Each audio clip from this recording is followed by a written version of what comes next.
ఓం సదాశివసమారంభాం వ్యాసశంకరమధ్యమాం అస్మదాచార్యపర్యంతాం వందే గురుపరంపరాం.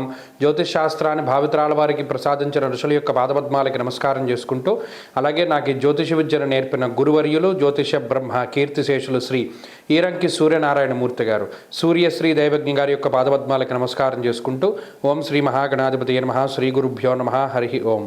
వీక్షకులందరికీ నమస్కారం. జనవరి నెల 25వ తారీఖు లగాయితూ జనవరి 31వ తారీఖు శనివారం వరకు ఉండేటువంటి గ్రహగతుల ఆధారంగా ద్వాదశ రాశుల వారికి ఈ వారం ఏ విధమైనటువంటి శుభాశుభ ఫలితాలు కలగబోతున్నాయో ఈ కార్యక్రమం ద్వారా తెలుసుకుందాం. అందులో భాగంగా ఈ వారం ఉండేటువంటి గ్రహస్థితిని గమనిద్దాం. ఈ వారంలో గురువు మిథున రాశి యందు వక్రగతిలో సంచారం చేస్తూ ఉన్నారు. అలాగే కేతువు సింహరాశి యందు, మకర రాశి యందు రవి, బుధ, శుక్ర, కుజగ్రహాలు, కుంభరాశి యందు రాహువు, మీనమందు శనేశ్వరుడు, అలాగే చంద్రుడు ఈ వారంలో మీనరాశి మొదలు మిథునం వరకు సంచరించబోతూ ఉన్నారు. ఇటువంటి పరిస్థితుల్లో ద్వాదశ రాశుల వారికి ఏ విధమైనటువంటి ఫలితాలు కలగబోతున్నా తెలుసుకుందాం. అందులో భాగంగా మొదటిది మేషరాశి. మేషరాశి వారికి ఈ వారం సామాన్యమైనటువంటి గ్రహస్థితి గోచరిస్తూ ఉన్నది. ఈ వారంలో దశమ కేంద్రంలో రవికుజుల యొక్క సంచారము దిగ్బలయుక్తమై ఉన్నది. అలాగే చంద్రుని యొక్క బలం ఈ వారంలో పూర్ణముగా ఉన్నది. అందువల్ల ఈ వారంలో వృత్తి ఉద్యోగాలకి సంబంధించినటువంటి విషయాలు చాలా సానుకూలంగా ఉన్నాయి. ఉద్యోగపరమైనటువంటి ఎదుగుదల గోచరిస్తూ ఉన్నది. ఉద్యోగపరంగా, వ్యాపార పరంగా, ముఖ్యంగా భాగస్వామ్య వ్యాపార పరంగా మేషరాశి వారికి చాలా సానుకూలమైనటువంటి గ్రహస్థితిని ఈ వారంలో ఆశించవచ్చును. మానసిక ప్రశాంతత అధికంగా ఉంటుంది. మరీ ముఖ్యంగా శరీర సౌఖ్యం, ఆరోగ్యం అన్నారు.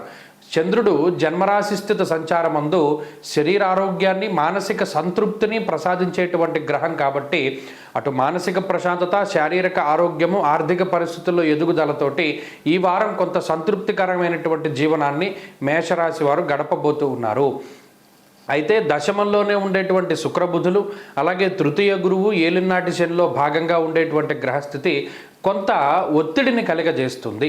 ఉద్యోగపరంగా కానీ లేదా నిత్య జీవనంలో పనుల యొక్క తొందరపాటుతనము, అంటే పలానా పని మనం ఇప్పుడే కంప్లీట్ చేయాలి, లేదా పలానా వాళ్ళని వెళ్ళి కలవాలి, ఈ పని అయిన తర్వాత ఈ పని తొందరగా మొదలు పెట్టాలి అనేటువంటి ఆతృత, ఉత్సాహము, తొందరపాటు ఏదైనా సరే కొంత కనబడుతూ ఉంటుంది.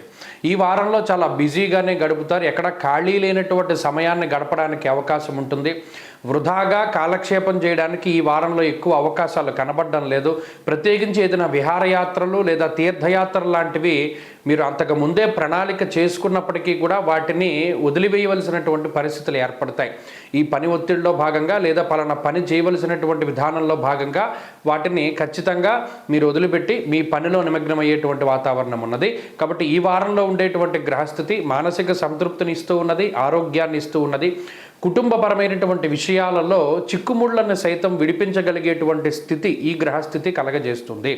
అలాగే కోర్టు సంబంధమైనటువంటి వ్యవహారాలు కానివ్వండి, లేదా న్యాయస్థానానికి సంబంధించినటువంటి విషయాలు ఇవేవైతే ఉన్నాయో వాటి నుండి బయటపడడానికి అవకాశం ఉంటుంది. జీవిత భాగస్వామి, సంతానానికి సంబంధించినటువంటి ఆరోగ్యం మెరుగుపడేటువంటి పరిస్థితులు గోచరిస్తూ ఉన్నాయి. అలాగే కుటుంబం యొక్క సహకారం కూడా ఈ వారంలో లభించడానికి అవకాశం ఉంటుంది.